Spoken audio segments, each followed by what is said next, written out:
Hello, everyone. Good morning, good afternoon, good evening, wherever you are, wherever you're listening. My name is Scott Smithson, and welcome to today's latest edition of the Geopolitics of Commodities podcast. Today, we're very, very lucky to have with us Dr. Isaiah Wilson III, or Ike Wilson, to be with us for this discussion. Dr. Wilson earned his PhD in government with an emphasis on international relations and American politics from Cornell University, and is currently a professor of practice in the School of Politics and Global Affairs at Arizona State University.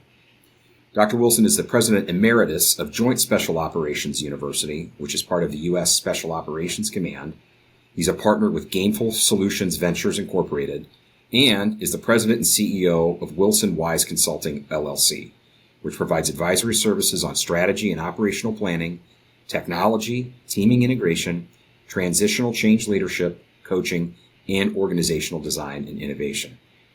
A decorated combat veteran with combat tours in the Balkans, Iraq, and Afghanistan, and direct strategic and operational planning and advisory service to 6 four-star commanders, so the most senior military officers we have in the United States Department of Defense, 3 secretaries of defense, numerous ambassadors and chiefs of mission, and the presidents of 3 foreign partner country nations.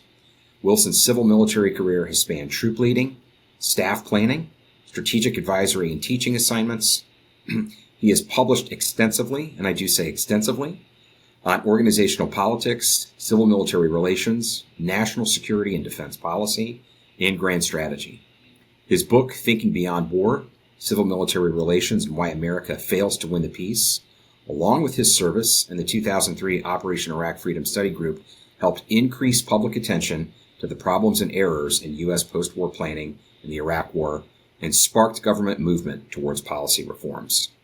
Dr. Wilson founded the West Point Grand Strategy Program and is executive directed, taught, and conducted research at numerous top-tier and top-ranked colleges and universities, to include Yale, Columbia, West Point, and the National War College. Dr. Wilson is a life member of the Council on Foreign Relations and a senior Futures Initiative Fellow with New America. Dr. Wilson, Ike, welcome to the podcast. Scott, thanks for having me, and thanks for that wonderful introduction. I would only addendum it by saying of the numerous publications, the best and most favored have been the ones that you and I have been able to co-author and produce together, as well as the Grand Strategy Program. Very proud of that program, as you well know, and very proud of your service in basically helping me co-found that thing. More years ago than I would like to admit at this point, but as my last check with them a couple of months ago, they're going strong. Great. Well, Ike, thank you for that. And it's always a privilege to work with you, and excited to have this opportunity to speak with you. For many of our listeners who may or not know, Ike and our time together was in uniform. Both of us are not wearing uniform, but we are continuing to do great things in different capacities. Ike, before we kind of talk about what's going on in the world and how do we make sense of geopolitics and why this should matter to our listeners, and kind of go into these deep things, I welcome the opportunity for you just to maybe spend a little bit of time to kind of tell us what are the different things that you have ongoing with W.i.S.E Consulting or some of your different ventures, just so our audience kind of knows what's going on with Ike. Excellent. Well, thanks for that, Scott. And what do I have going on now? So I left the Joint Special Operations University, 3.5-year tenure, brought on to lead a transformational change effort back in 2019 by the then commander of United States Special Operations Command.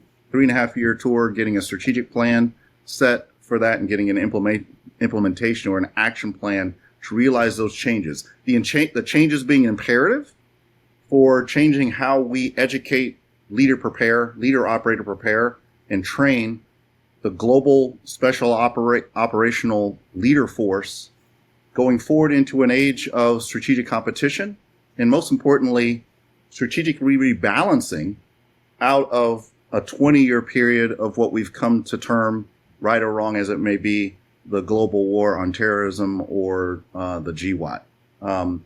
What do I do with W.i.S.E? Wilson Strategic Enterprises, LLC, is basically what I've always found myself doing throughout my uniformed and non-uniformed career. I would call myself a national and global public affairs professional, just to kind of put a big rubric around it. Incredible to believe, but this year being my 40th year of some form of federal service, most of that, about 28, if you count my time at West Point, 33 years of uniform service. And then the day after putting the uniform down, going back in as a civil servant, serving at the senior executive services level as an executive. My last assignment, again, being the president of Joint Special Operations University. Left that job in August, and since then have really been doing the same work. The uniforms may change, the clothing may change, but the calling doesn't, and it's really a calling that found me very early in my life, about the age of 18, 19, and I've been doing it ever since, hopscotching between educational appointments and assignments, teaching and doing assignments. For those of your listeners that are old enough to remember the old Indiana Jones movies, really kind of an Indiana Jones lifestyle. Not all that standard, quite unique and peculiar for a uniformed military officer. And I'm talking to somebody who's followed suit in that regard as well. When we're not in the classroom teaching, Scott, we're out doing quote unquote archaeological work, field work. And much of our teaching and our theoretical work, our theory building, our theory testing is all applied, and we apply it in the fields of practice. For me, most of that field of practice has been in the traditional sense of military affairs, in many respects combat zones, but a much broader understanding and appreciation for what constitutes the domain of security and defense. Certainly in the military sense, in the traditional sense of uses of force for power purposes, close wit to destroy enemy forces if and when an enemy force presents themselves to our nation and our community of nationhoods as allies and partners. But more importantly, frankly, and let me emphasize that, more importantly, being able to achieve our nations and our community of nations' interests, preferably preventatively, non-lethally, with a multitude of multi-sectoral uses of force for power purposes. What I like to call, as a part of W.i.S.E, an integrated 3D plus C statecraft approach. And the 3Ds are defense, development, and diplomacy, and about as broad of an understanding and appreciation for those terms as you can imagine. Hyper enabling those with technological innovations and the business practices of the commercial and business sector. For the last 6 months, since putting down my last federal service uniform, if you will, I've been working with a lot of Silicon Valley startups and mid-caps who have started and innovated commercial technologies from the pure commercial sector, and with some help from some seasoned serial entrepreneurs, they determine when the firms in their technological innovations have reached a level of maturity, a right and ripeness, to where they bring me in to then advise them on, first and foremost, the question of whether or not that technology has a potential use and utility in the defense and security sectors, and the military sectors more pointedly. If so, how so, when, and with whom? And then I leverage my experiences and my networks to actually get them in the room, if you will, with leaders from the leader operator in the field all the way up to the 4-star level commanders and their civilian equivalents.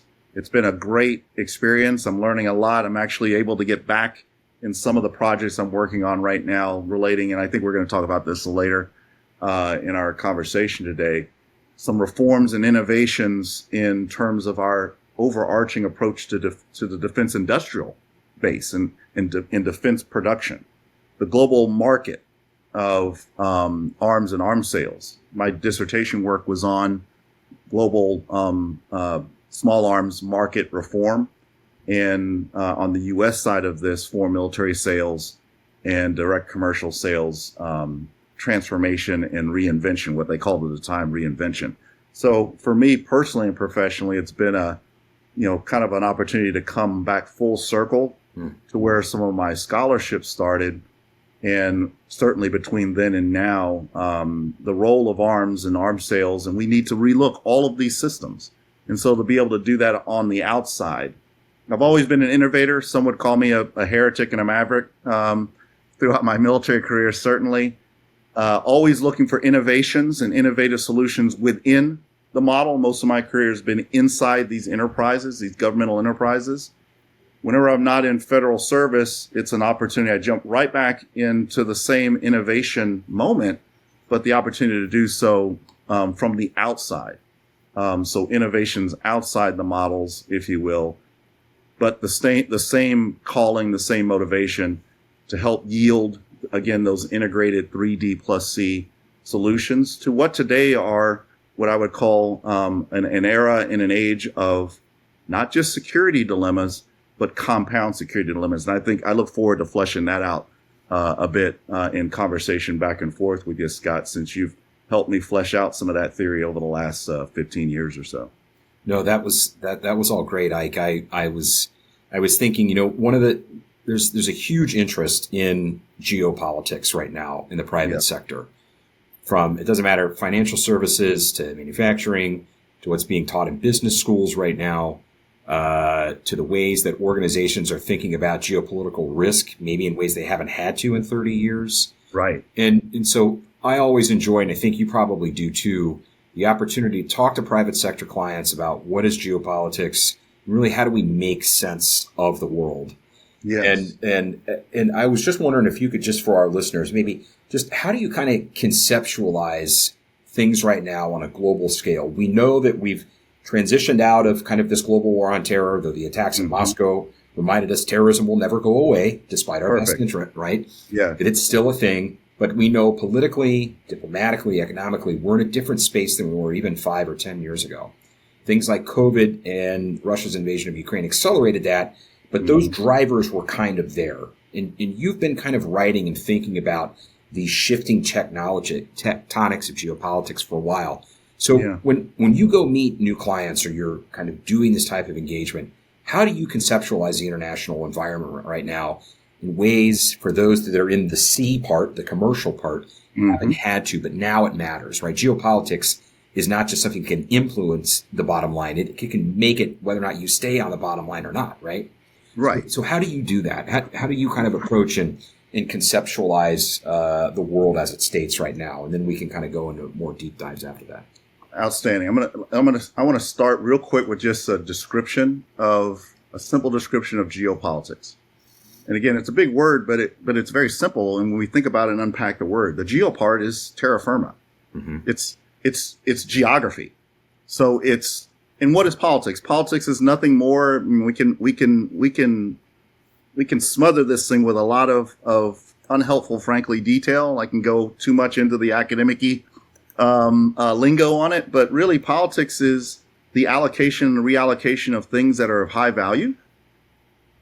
I mean, that could be material commodities. That can be the esotericness of human rights and human security and everything in between. But the allocation and the reallocation, the distribution and that redistribution of things of high value to human beings, and here's the kicker, that are also scarce, right? If there was no scarcity, we wouldn't be talking about politics. Politics is about the dynamics, the competition in the conflict between different ideas and different wants, needs, and desires over things that are of high value again, but very, very scarce. Again, no scarcity, no politics, and probably no economics. And then just putting the geo in front of it tells us that it's about the role play of human activity on the game board of terrain. And I'm looking forward to I know we're going to get more into this, but geography in short, and as Robert Kaplan talked about it a few years back, probably 12 years ago in his work, The Revenge of Geography. Geography has returned with a vengeance, as Kaplan, as I paraphrase Robert Kaplan. He's a tourist of geography and the human condition. There are certain places on the planet Earth where geography is having a greater outsized vote, good, bad, and ugly.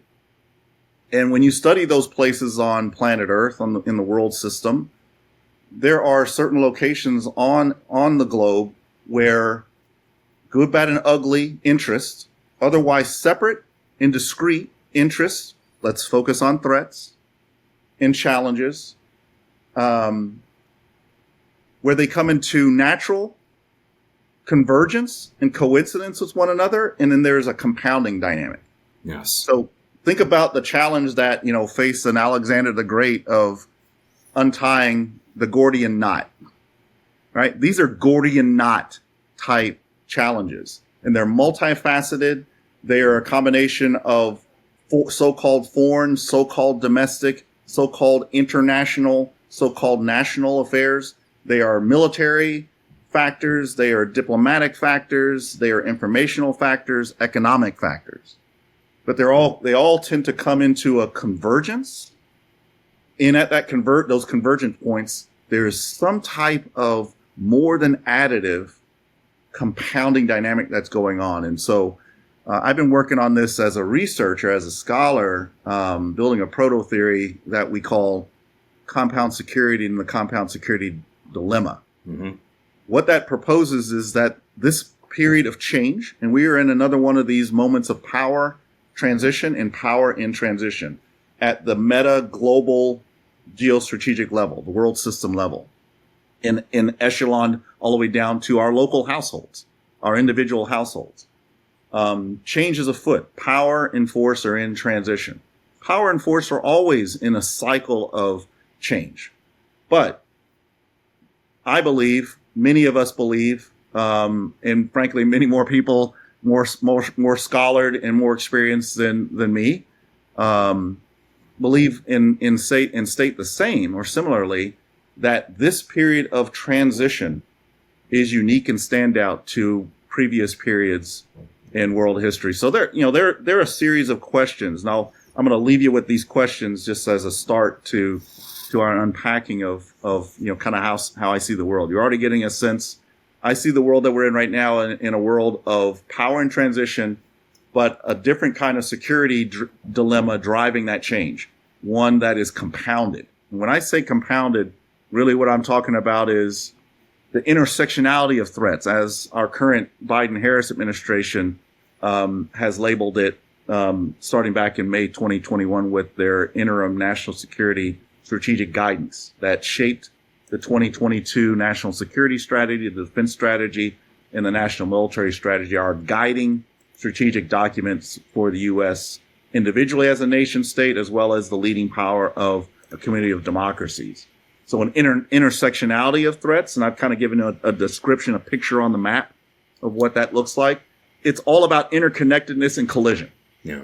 A lot of factors are naturally driving otherwise separate and separable issues into collision. Probably the easiest one, but one of the most stark, might be our typical traditional approach to health and health policy. Typically a domestic affair. But when you bring in dynamics like climate change, global climate change, and COVID pandemics, you can start to see and appreciate that this thing is bigger than the confines and the treatment solutions of what even one single domestic state, even as great and powerful as the United States of America, can actually solve itself. And we just went through, are still in many respects going through a number of years of a global pandemic called COVID-19 that showed itself as outsized and an outsizing compound threat that is as much of an international world system existential threat as it is something that's very containable in a domestic affair, right? So it challenges these notions of a dividing line of what constitutes a domestic policy issue, separate and separable from what we like to call and contain as a security matter, an over there matter. I would offer there is no more water's edge. Yeah. And even the great United States, with the preponderance of force that we have available to us, we even lack the amount of force for power solutions that can actually outsize and oversize compound security dilemma. It challenges the solvency of unilateral treatments. It challenges these notions of a separability of the affairs of the domestic state from the foreign and the international. It challenges our traditional desired separations of a domestic affair from a security and international affair. It challenges the separation of the military instrument of power from the non-military instruments of power. It challenges, and I would say this is a big challenge that we're still mostly struggling with to understand and appreciate.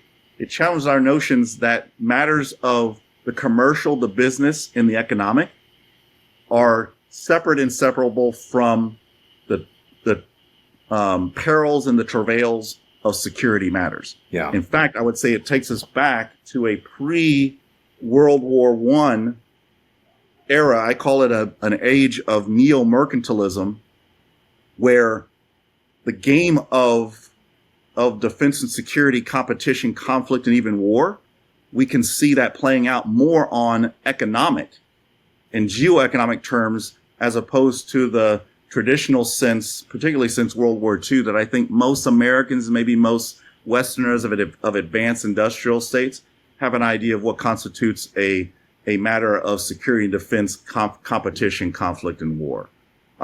For big questions today that have unique and peculiar answers to them, separate than previous cycles. How has the character of global geopolitical competition changed, and to what impacts? I've already answered that question.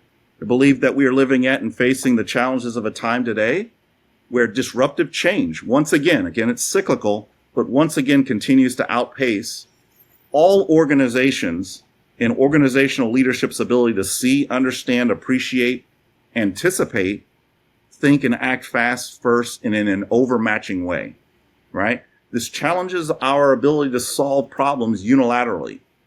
I would offer, in a more positive aim standpoint, that it demands that we embrace more genuinely, not just rhetorically, integrated, ally and coalition partnered, multinational, multilateral teaming approaches to all challenges, right? And maybe I'll hold there. All other questions really dovetail and derive from those, all the way down to, if this is in fact a systemic level of change in the world system, then we have to reconsider all of our organizational, institutional, structural, and organizational procedural processes and ways of being, all the way down to how we grow, foster, prepare, and educate and train our national and global public affairs professionals. It requires an entire relook at, and through a transformational lens,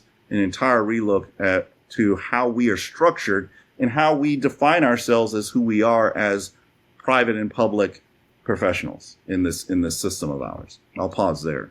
No, absolutely, Ike, and that's great. One of the things, and for those of you who have had a chance to see some of the writing that Ike has on compound security, one of the things that's really most fascinating about it was the identification of a series of locations globally that are consequential and will continue to be consequential. And much of this writing was written well before the current kind of morass of conflict and crises that we see. But places like Ukraine, places like the Bab el-Mandeb, the conflict in Gaza, even West Africa, Juan, these were all kind of things that you forecasted. And now we're seeing them. And what's amazing is every single one of these has the multidimensionality that you just described. Right. So take, for example, Ukraine, right? Ukraine is obviously a political issue. It is a diplomatic issue. It's a military issue, but it's a huge military energy security issue. Exactly. So, as some of my previous guests who are in the energy sector, we talk about just how different this war has affected the energy kind of practice, both oil, natural gas, where it comes from, how it's created new vulnerabilities, how it's made America an LNG superpower, something that people wouldn't have foreseen, but also food security issues, right? Ukraine, right. Major food exporter, but the countries who need that grain, have been able to get it at some times, but not others. And so, that's an example.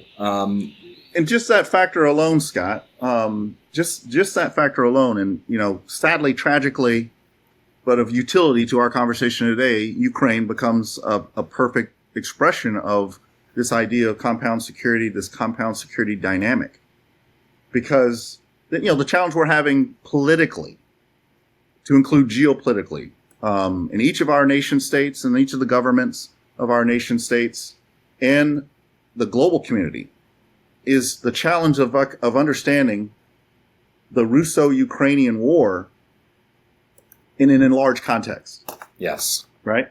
The Russo-Ukrainian war, Putin's war on Ukraine, I would say is the more appropriate way of framing this, the more accurate way of framing this.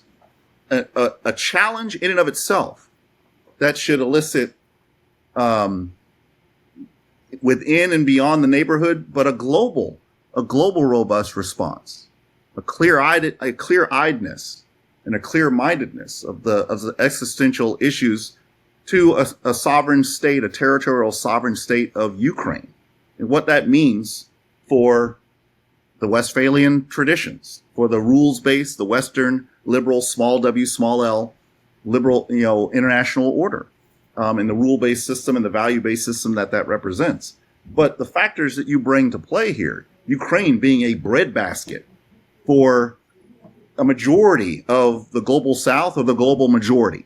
Right. Just as one example, the brittleness of the energy sector, and how much because of a lack of diversification of energy sources, how we found Europe very, very much so. We're only starting to get out of this brittleness now with the diversification in our assistance and our advisory to our European allies and partners for the imperative to diversify your sources for energy. Those two examples alone show us immediately we don't have to look for altruism from any nation state well beyond the firing range of an ATACMS missile, right? In the terra firma of the battle of the major combat operations going on in Ukraine, for them to understand that, wow, this is going to impact the price of my foodstuff. This is going to impact whether or not I can afford and don't have to make a zero-sum calculation of whether I'm going to eat tonight or whether I'm going to be able to have the transportation costs to get to work in order for me and my family, my household, to be able to eat tomorrow and the day after tomorrow. Yeah. I mean, and you have to go into an altruism sense of the imperative of the community, particularly the community of so-called, small d democracies, to see the imperative of making sure that Ukraine not only survives but thrives in coming out as a territorial nation state that it's been and that it is in the wake of this war of aggression by Vladimir Putin. From a self-interest standpoint, we should be able to see that Ukraine matters in and of itself, but it has an outsized impact, and it matters for all of the world system, geopolitically and geoeconomically. Absolutely. And, what's interesting is, if some of the secondary features of this war are impacts on the energy sector and on consumable commodities, all we have to do is go a little bit south on the map to see how another kind of sacred cow of globalization, the ability to have international shipping wherever you want, that's now under question as well. One of the things that that some of our other colleagues and guests, we've debated the issue of whether or not we're at peak oil. Right now, I think one of the questions is, have we seen peak globalization? And are we seeing kind of the unraveling of that? And to kind of shift to the conflict that started in Israel and Gaza, but is now much, much more regional, how are we seeing compound security kind of brought to the fore in the Red Sea, kind of the line, if you will? You draw the line of the Suez Canal through the Red Sea to where the Red Sea gets very, very narrow, called the Bab el-Mandeb Strait with the Houthis. How are we seeing compound security there? And this is another node that you identified several years ago. How are we seeing that kind of putting pause to question the benign international business environment that we've largely enjoyed since the end of the Soviet Union? Yeah, I mean, again, tragically, another perfect illustration of what we're talking about here. Let's start. We have the the Israel-Hamas war. And if we stick to our traditional frames, very easy to maintain that frame in a very limited way and consider that a limited within region, not even a regional conflict, but a within regional conflict. Could not be anything further from the reality and the truth of the matter. Case in point, the Houthi threat and the attacks, both on the state of Israel, but direct attacks, missile attacks on the state of Israel to affect that fight, that contest, but indirectly with an outsized impact, an intended outsized impact on trans-regional and global commercial shipping. Again, one of these critical 18 to 20 historically recurrent and geostrategically imperative places on planet Earth, on terra firma. There are about 18 to 20, and this is all unclassified. You don't have to get into the classified analysis. This is all open source. This is just studying and understanding history. And geography. In geography. The terra firma has a vote, and it has a voice.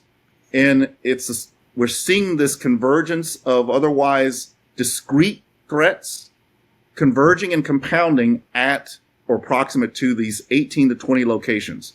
12 to 14 of those locations, geostrategic maritime choke points, and the straits. So we have the Red Sea, major transit route, a fault line confrontation zone, certainly now clear to all, clear to some of us who study this for a living and a calling, but clear to all now. But I think still not clear in terms of the outsized impact. We're seeing and we're feeling. The commercial sector, the maritime insurance companies, as one example, feeling an increased negative impact, a compounded, not additive, but a compounded negative externality by a small, brittle state that otherwise we would be prone and probably right in, to some degree, discounting Yemen as a geostrategic threat. But power placement, right? They have the fortune to the world's misfortune of being where they are, geolocated on the planet Earth. The Red Sea and the Bab al-Mandeb being one of 12 to 14 of these locations. And as the Houthis, as proxy or surrogate of a supporting patron called the Islamic State of Iran, but also Houthi, not robbing anything from the Houthis as their own independent power. They have their own interests separate. That's why I think we have to also unpack the difference between being a proxy relationship and a surrogate relationship. I see the Houthis more of a surrogate relationship. They have semi-independency. They're not a perfect puppet of Iran, while Iran certainly has its malintent in terms of its support and supply to the Houthis and others. But an outsized impact. Iran and the likes of Hamas or Hezbollah, we're starting to hear language, and we're starting to see activities marrying and making the rhetoric more real, and in real practical negative externalities of a rising alliance or an axis of resistance, right? That's the stuff of a movement, right? So we're not just talking about a Houthi attack on a number of small shipping companies that cause us to divert around the Horn of Africa. That's bad enough. But the Bab al-Mandeb and what the Houthis are doing are demonstrating a potentiality of using force for outside power outcomes. They're getting the kind of response from the global community. They're changing and impacting markets. And that can be a very inviting thing that can cause an exponential rise in a metastasis, if you will, of that very localized threat to 12 or 14 of the other maritime choke points for an outsized world system-wide battle of the straits, if you will, that might be forthcoming. Scott, you're familiar with some of the the framing work that we're doing right now on a project I'm calling Compound Maritime Insecurity, looking at of what we're facing now and have no way of not seeing unless we put our hands over our eyes. But what was foreseeable before the Houthis even took a power shot with a lethal munition, this was foreseeable because of the brittle nature of the Houthi civil society. A challenge of, and it raises questions of, a poverty of foreign direct investment to help the people of Yemen maybe come up with a more small d democratic or less violent extremist type of social compact in geoculture to the world. We have to think about the things that were not done in terms of investments that have caused a place like Yemen to choose to be not only a have not, but a want not. Yeah. And now going towards an alternative model. There are many Yemens, brittle Yemens in the world at or approximate to those 12 or 14 locations that we have to now start foresighting and foreseeing what we're facing in the Bab al-Mandeb and Red Sea. What if we start seeing this playing out in the South China Sea or in and around the Panama Canal? Right. Or in and around the Straits of Gibraltar, right? The Northern Passage, with the opening up, driven by a compound security dynamic of global climate change, in creating a problem set, what I would call compound climate security and insecurity, right? These compounding dynamics. The risks are not the same. Right. The risks, they're in our, I'm working with some friends and colleagues on this from the global financial risk markets. We're trying to do the math, and we're trying to take the mathematics and the mathematical models that we use for calculating global financial risk, and take those traditional models and those traditional mathematical equations and transpose them to factors of geopolitics, geoeconomics, and geostrategy. Some of those models, some of that mathematics just does not transpose. We're finding, in a very surprising way, through hypothesis tests, that some of these models transfer shockingly and surprisingly quite well, near perfect transposition, causing us to rethink back to the global financial risk markets. Hey, are we missing multiplier effects? Right. In our risk equations, in our calculations? So there's a tete-a-tete. There is a bi-directional conversation between geoeconomics, global financial risk markets, and geopolitics, geostrategy, in these kinds of compound security dynamics, like an outsized threat of a small brittle state called Yemen. There's a lot of bi-directional lessons to gather and learn and transpose to one another. And so that's some of the work that we're doing right now through W.i.S.E, in partnership with Gainful Solutions Incorporated. And Scott, happy to glad that you're helping a little bit on that and some advisory. No, absolutely. And to your point, just for our listeners to kind of realize, Ike mentioned these 12 to 14 kind of areas of commercial shipping importance where the seas literally narrow, where shipping has to go through these important trade arteries. We've talked a lot about the Bab el-Mandeb, but three of the most crucial ones in the world, the Suez Canal, the Bab el-Mandeb, and the Strait of Hormuz, are all concentrated in this part of the world that is very, very close to becoming into a broader regional conflagration, right? So if the Houthi attacks have caused significant price increases in shipping and insurance of mostly manufactured things, if things were to cook off closer to home for the Iranians in the Strait of Hormuz, now energy becomes much, much more volatile, right? That's right. Or if Hezbollah opens a second front against Israel, that's already happening. It's not to the scale that most can appreciate, but it's happening. These are non-state actors who have the ability to disrupt commercial shipping now in the Eastern Mediterranean. And so again, these are the most important arteries by which we can think about global economics. Think about 90% of all internationally traded goods come from the ocean. Right. And we have not had to worry about this. And now you're seeing disruptions of not only shipping, but subsea infrastructure. 2 weeks ago, there were reports about if it was the Houthis with the Russians or the Houthis with Russian advising. But significant parts of Africa had no internet last week. That's right. Because many of the undersea cables that also marry and mirror these commercial shipping lanes, some of these major fiber optic cables had been destroyed. Now, it doesn't take a genius to realize that's probably not a technical capability that the Houthis have in-house, right? And guys like you and I have spent enough time in the Middle East to know when something is kind of a organic process and where something is brought in, right? Either That's right. From a technical training perspective, from a know-how. And so again, the world is trying to adjust to these geopolitical risks, right? Europe buying more LNG, getting off Russian oil and gas, the Ukrainians sinking half of the Russians' naval Black Sea fleet so they can get the grain out to the global south. But there's always a counter reaction, right?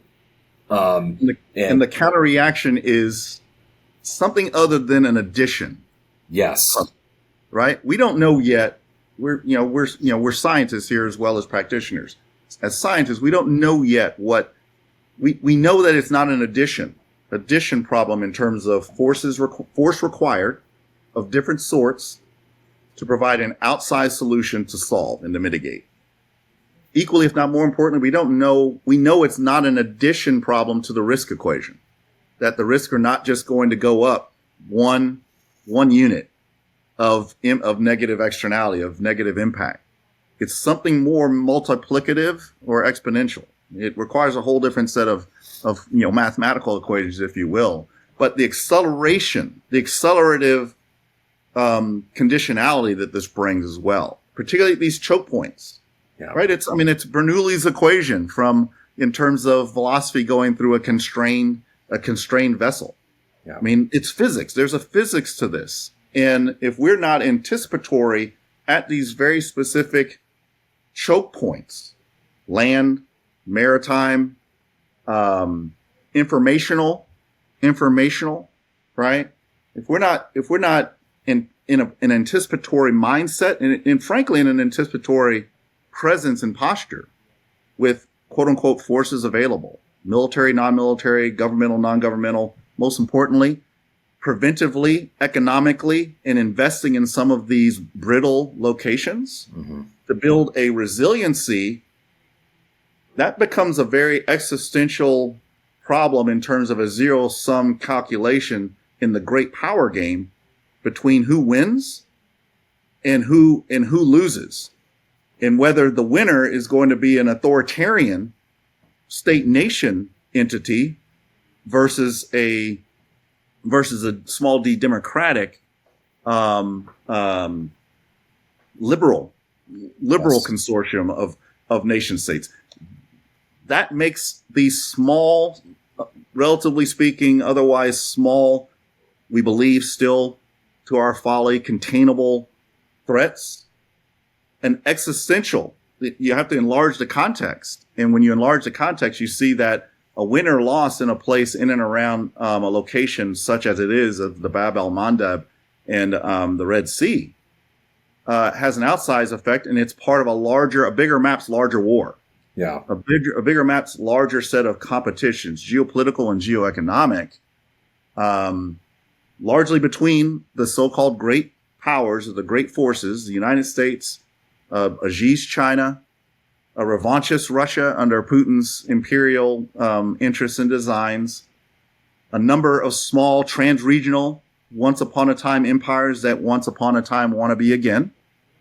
And let's not forget those other than nation-state, differently ordered state actors, those non-state actors like violent extremist organizations as such of Al-Qaeda in the so-called abhorrent Islamic State. We're seeing a worrisome rise of what we had maybe mitigated down to a remission state with the Islamic State of maybe a stage 1, stage 2 cancer. Forgive the metaphor, sorry not sorry, but it really actually works. We're starting to see a remetastasis of these threats, particularly at that geopolitical, historically relevant geopolitical scene between the greater Middle East and North Africa, right? What makes, Scott, to your earlier point, and I'll pause again and turn the mic back to you, your example of those 12 to 14 littoral choke points, those commercial key terrain transit spaces and routes, 3 or 4, all around the so-called greater Middle East. Yeah. That matters for the greater Middle East, but that also in an H.R. Mackinder, a geostrategic standpoint, the classical theorist of geostrategy and geopolitics and geoeconomics, this region historically is where the world literally turns and pivots. It's the geostrategic pivot. So the outsized impacts are not going to be containable. The negative externalities are not going to be containable to those 3 or 4 critical transit choke points. They're going to have outsized impacts world system wide. And so having that mindset and understanding the larger maps, the bigger maps, larger competitions, conflicts, and potential wars is vitally important from a national and global traditional security and defense standpoint, but all the more so from an economics and national and geoeconomics standpoint. We are once again living in an era of neo-mercantilism, an age where economics and economic statecraft matter most. We're seeing most of the competition and conflicts playing out through the economic instruments of force and power. And I think it's having it's presenting difficulties to us who are used to putting into nice, tidy little separate boxes a security and defense challenge being a military affair. Right. All about physical military dynamics and therefore a military solution. Quite the contrary. We're moving forward in a back to our futures kind of way to an earlier time where conflicts and wars, competitions and wars were geoeconomic wars. Right. These were in competing economic systems, in competition, in conflict, and in war, at warfare with and against each other. If we don't see those dynamics as a security and defense, human security, existential threat rising, our radar scopes aren't even calibrated properly for us to understand that we may, even though we're not calling it an armed conflict because it's not about arms, it's about economics or information. We may be prey to a power game and a great power competition being played against us, and we're not even in the right uniform playing on the right field. Right. Well, and we haven't hit on China much at all yet. But because it's so ubiquitous, right? Exactly. I think, yeah. And you see so much of, at least in the current administration and even the previous administration, viewing U.S.-China competition heavily through the lens of economics and trade and investment.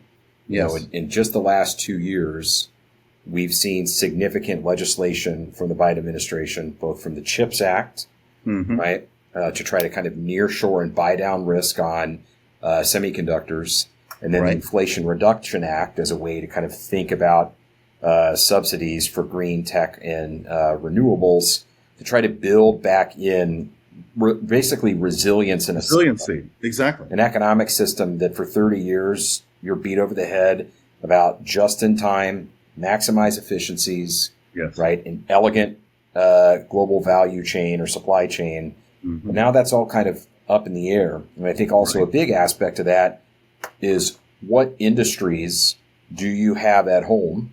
How quickly can they be excited, right?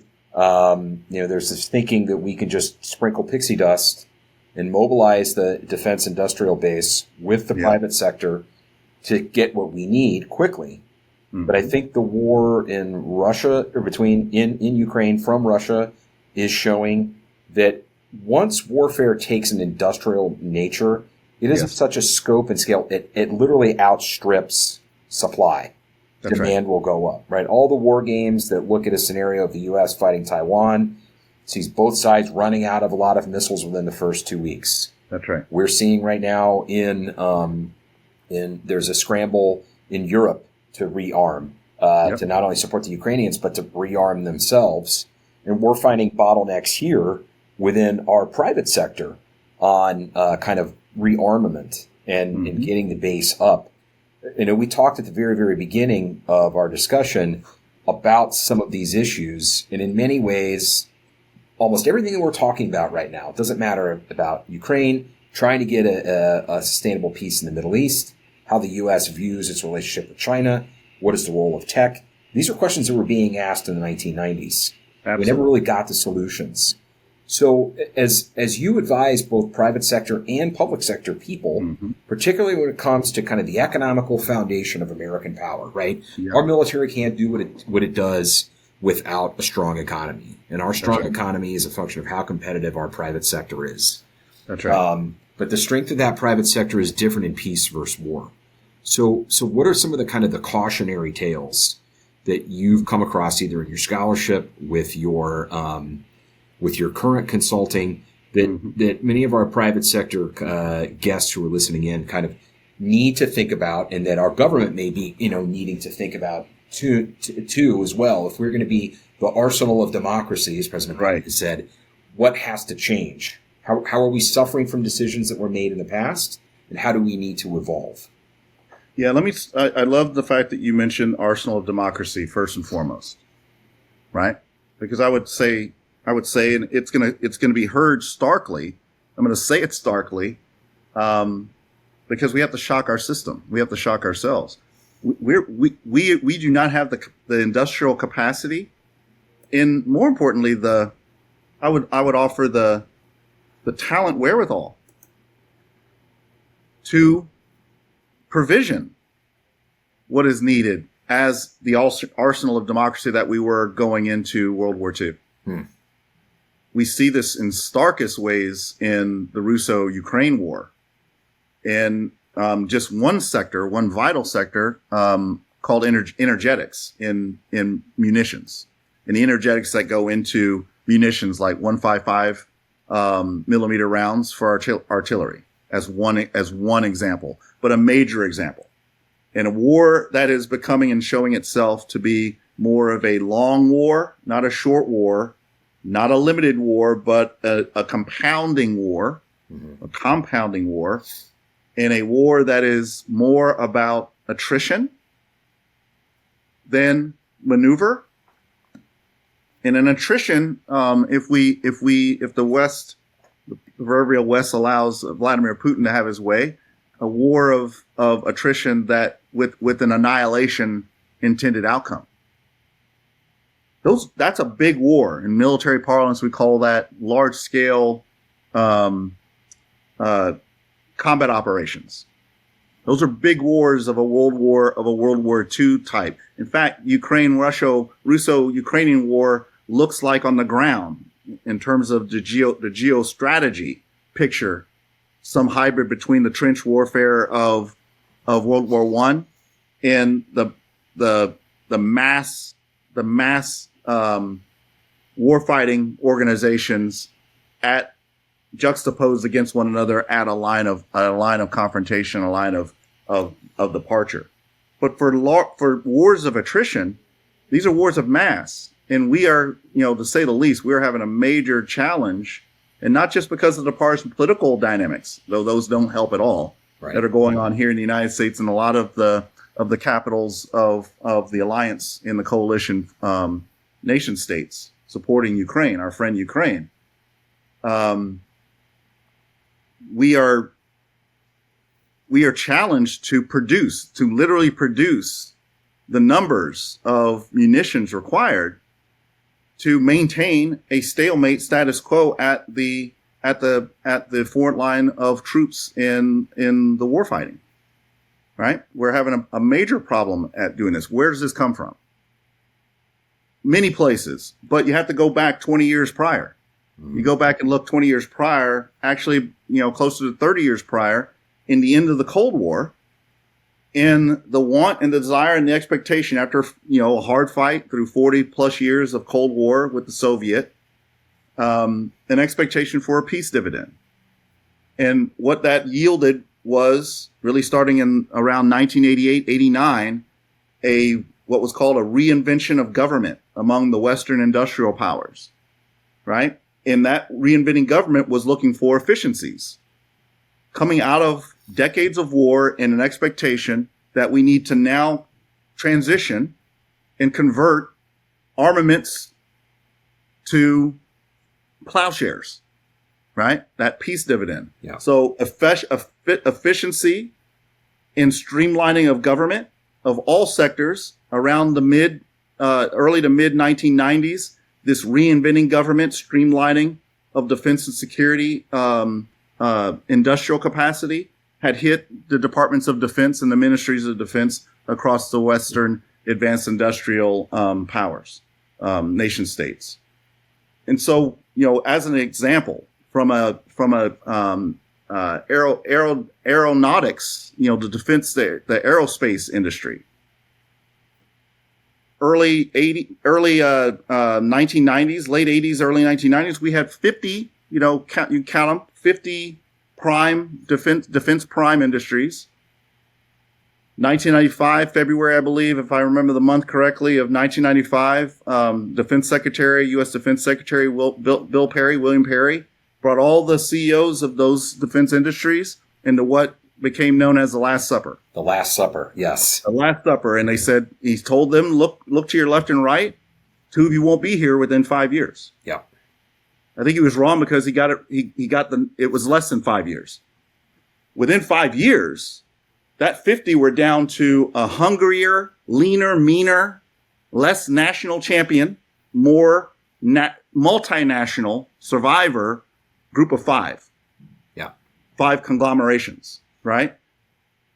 We are facing today the need for a broader base, defense industrial base that is multinational, but positioned with manufacturing in the nationhoods, in the nation statehoods of the Western liberal community of democratic states, right? So what I foresee, from my forecasting standpoint, we need to build resilience back into the international system of democratic and democratic-like states that ascribe and prescribe to the small w, small l, Western liberal rules and value-based system, to build a resiliency back in for a true undercarriage for realizing integrated deterrence, win without fighting. Right? Because of a showing of a capability and a capacity to absorb unwanted and unwarranted strikes and to respond and prevail in an overmatching way. In order to baseline that suasive in literal physical power potential, we need a diversification of that defense industrial base in all of our within the nation states and economies of our enduring allies, and emphasis on specifically those foreign country partners that are what I call anchor partners. Yeah. And think figuratively, but also in a near literal way of what an anchor does to you. You need an anchor in a very specific place to hold the ship of state steady. We may have anchor states in and around places like those maritime choke points, right? Or places where the world has turned, like the Western Balkans, like Ukraine, like a Taiwan, right? And Indonesia, like a Vietnam and a Thailand, right? There are places like a Colombia, right? There are places that are essential anchoring foreign country partners from a defense, development, diplomacy, diplomatic, and commercial, most imperatively.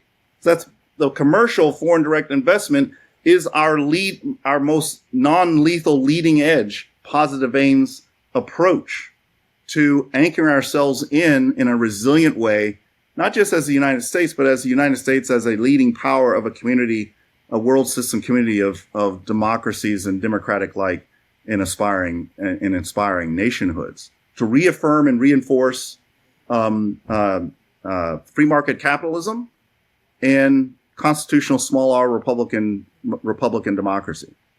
That's the big game. That's the larger map's bigger war, the big great game that is in contention now. And I think we're having a hard time realizing that we may already be in the leading edge. I'll use the frightening words for dramatic effect. That we may already be in a World War III pathway and scenario, but we're trying very hard not to call it that because we don't want to accept that we may be on those trails and on those pathways already. That's not anticipation. That's not foresighting, and that's not forecasting, and that's the stuff of dark self-fulfilling prophecy.